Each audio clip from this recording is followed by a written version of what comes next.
eti mwene nemuonero wangu nekutaurawo kwangu kunoitika. I think nyaya idzi dzazitaurika idzi ndanzwa vakawanda vamwe vataura nepavanoda ende inini hangu ndounderstanda kuti mumwe nomwe anotaura nezvaanoda because pasocial media ndedhata rake ende zvaunenge wafunga ndizvozvo ende ndikoko futi.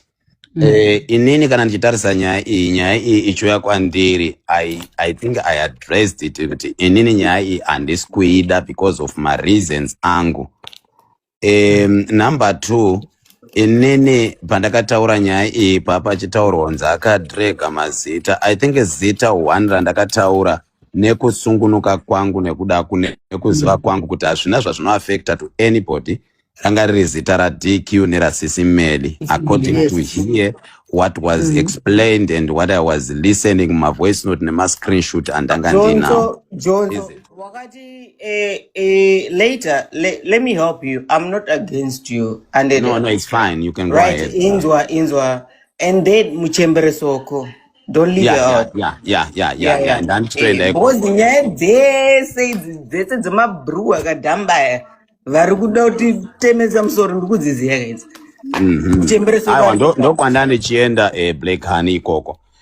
Because you know kuti issue kana inini chitaura pane imwe issue ndangokubudira yangu pachena pane dzimwe nyaya dzekuti ndikanzwa munhu wandowirirana naye ari munyaya sekutaura kwandakaita since yesterday handikwanisi kuti ndinge nchiaddressa. That is why makaona ndakairamba nyaya yokuti handikwanisi kuti ndione vanhu vandowirirana vakadregwa munyaya kana kuti vari munyaya yeguhwa randinoda kupa muvanhu. At some point guwa iroro rinogona kuzosarira ini kuti saka tomuhazi neutral kwandiri because mumwe wangu ndo addressa Louisa ndopuwa guwa raLouisa kana raSisimeli kana raDQ ndendaripiwa. Yes, ivo vanogona kundivenga kuti aregererei but ndine zvandaprotecta pazviri because vamwe vanhu vanogona kuda kuuya vokupusha voti anopuwa magifts naVhale gift raitondipa paari kuti kunzi ndakanike I think it was 99 coins raitotaura iro haana kundipa any gift. Vhale since ndakajoinana naye, Trish ndakajoinana naye, Vida ndakajoinana navo, all these people hapana kambondipa kana gift re5,000 coins since ndakavaziva inini. Saka handizivi kuti pane pachinzi ndiri kutengwa ndiri kubhadharwa nemagifts nepapi because vanhu vese vavo hapana kana kambonipa kana even Universe kana Lion kana gift re$30 chaiyo hapana vanhu vese vavo. So kana inini chinzi ndobhadharwa because inini chandinoita ndechekuti ndiri neutral kuvanhu vangu ende handimbovheri ndataura chinhu chekufadza vanhu ndichikonanisa vanhu kana ndichikonanisa hama dzangu kana ndichibvisa ushamwari nehama dzangu because vanhu vandakunzwa. Jonzo ndoda kungokudza chokwadi. Jonzoyo kana ukanzwa about me I'm sure kuti unonzwa chokwadi. Jonzo kune madzimai kuchema ende mi madzimai vanga kuchema handa kudzai kuti ndewangu ichibva mabasika ipapa Lily Jonzo rikunzi wakati ndipe mari nditaure zvakanzi mari bva yatobuda hanzi mari yakatozobuda iri over here ndobva vati iwo wachada kutaura nyaya ngatifambirane Black Honey nyaya mari yainzi yaibva kuna Jonzo mira pane chinhu wachada kuvhunza Jonzo andinondiziya ndinouya neBlack Honey backup ti I know mari yakabva kunani ndauya bheki neakaunti yakupeji rako rere ndaigadzira. Aiwa makoini anabasa makoini ndaipe makapa peji pangu doesn't mean kuti zvinenge ndi affecta zvemakoini ira kanoone kuenda nyaya ndiri mfemi kaini naye vedwe itondisvitsa iwo 5k iyo mira one kuenda nyaya yangu kuzoziva kuti nyaya yangu kuenda kubiwa because iwo uchada futi information right. Saka zvaitika ndezvoti hanini ndakadeactivate ndakatobuda zvandoita zvokuti ndakangodzoka ndobva ngoti guys bo kune vanhu vamwe vanotiona vanosapota ndiri hanzi ndakadzoka ndakuona kwaJones okay but kwako manje kana zvandaita ndanzi try kukwira ona kuti chakwidzwa ende zveshuwa ndatry kukwira wandikwidza here Jones aiwa ini ndachingotaura zvene papa andasinga taure zvakawanda kapaya but yose wanga usingandikuite ichocho chinzwa kunzi nyoka manje ndiyanga ndichikwira zvinzi maybe kuri kunzi kusaidi kwako uyo atodzoka kanzi Black Honey is back bitch. Remember ndadzoka remember ndakahekwa pandakapiwa manzi big gifts pepe ndakatovarero pepe account yangu yakabva yahekwa bva yabaya saka ndakaita imwe yakanzi Black Honey is back bitch pandaita imwe insanity but ndakaudza vanhu hope panapa ndine maakaunti ekuti malevel ese aungafungidzire muupenyu hwako ndinawo pano because ndoshandisa maghost nditori ghost zvekutodaro and then at the same time handisi ghost futi pandoa saka yopaita skiri reuda undichuza ubva ndasei ndopandatoona ndakati saka zvitori nemabhebha ichokwadi bose iwe kutonzi iwo ndiwo mastermind wemabhebhi ka kunzi iwo mabhebha angu mabhebha ene ndotowada futi mabhebha angu iwawo chimira manje unogona kuda mabhebha ako uchitaseka but kana mabhebha ako achizoenda kune mamadha avo vakakura vese vachasei ozobvura hombe ka aiwa taura nembwa dzako baba aiwa inene papapo rega ndikoodzeka hani ipapapo handipapindi ipapapo azviite ipapa ndipapindi kana vanyeyana iye mutreni wacho ndiani kona Black Honey asinganyei panapa tese tiri panapa takaungana kuda asinganyei ndiani ko tashamisa chaicho kunyeya kwana bhidha nana trishi chiri kona imi aiwa tira kufambirana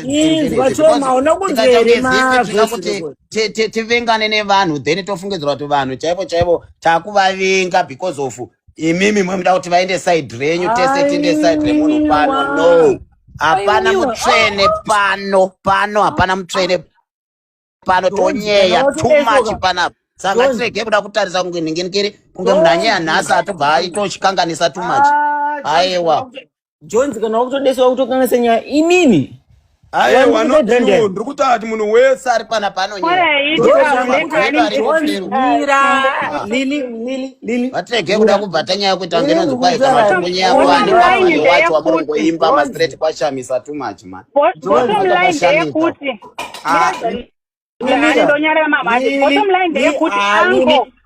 makamentiona kuti uroyi pakuzotsvagwa kunzi zvakabva kunani okuti imimi ndima akatanga kumensheni ndakazvitaura izvozvo fesanai neni kwete kutaura zvavhanapinda papi fesanai neni mese motaura kuti waitaurire kuti uroyi simple and straightforward not kunopinza wana vhare did I mention vhale's name here pane pakatagwa nebva vhare pandaitaura nyaya wai muchisauri mashoko mumarumu muromo emusingagoni kuzomirira nyaya dzenyu uyaikane nyaya dzacho dzamunadzo dzacho namuadrese mutipe nyaya dzacho wamuchitivhiringidza musoro imi mangwana mwati ndevoice note mangwana mwati ndevoice note mwati nemascreenshot bring your screenshots here bring your voice notes here let's play it tipedze nyaya kana tikana bhala wacho ane guwa zvibude kwete ngotengera everyone chingotita mapinda tisingatinge vamwe vanyarare kana kunyararidzika because vamwe vanyararidzika Michelle paakataura nyaya yekuti vhale was them handisiko handitauri namishi I don't speak to shit I don't speak to shit. I don't speak to shit. Ndamotaura nyaya dzenyu namishi koko. Ndopinda papi nokwana papi. Why are you just addressing and dragging my name? Wakandiona iwe mishinji iwe milindilini chipuwa magifts ekuti ndinyarare nyaya. Where did you see me there? Sana kundisa mashoko muromo iwe mbukayo. Fuck off. Mbuka ndiyana apa manje. Iwewe. Inini ndaita imbuka. Ina ndinyararizike angotombe. You are not even dragging on the issues. Hausi kana dragged my issues. You are just tarnishing everyone's name. Unamirani uri kambarani iwe raba kumirira pa. Mkosho wako uliwa mata kwako iwe. Satanyo.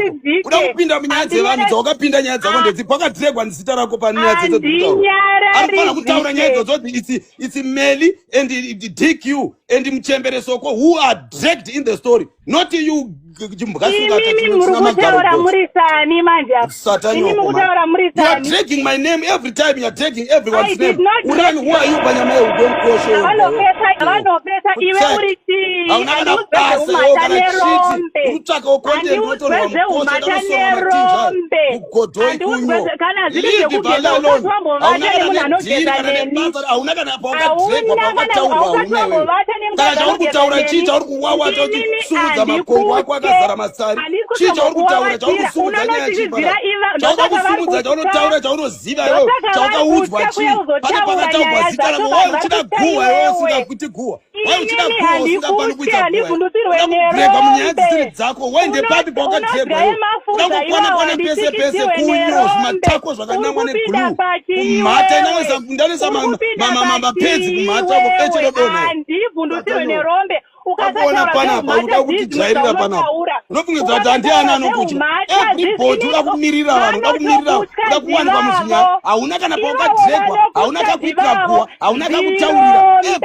Mama choka kisa ne rume rako kuri wako mama kuti ndipa imari ndoida wewe ndakavinga pana ndakuvinga uzotamba newe ndakavinga cash I come here for money andakuvinga uzotipa ndokujoina makuwa vanhu vese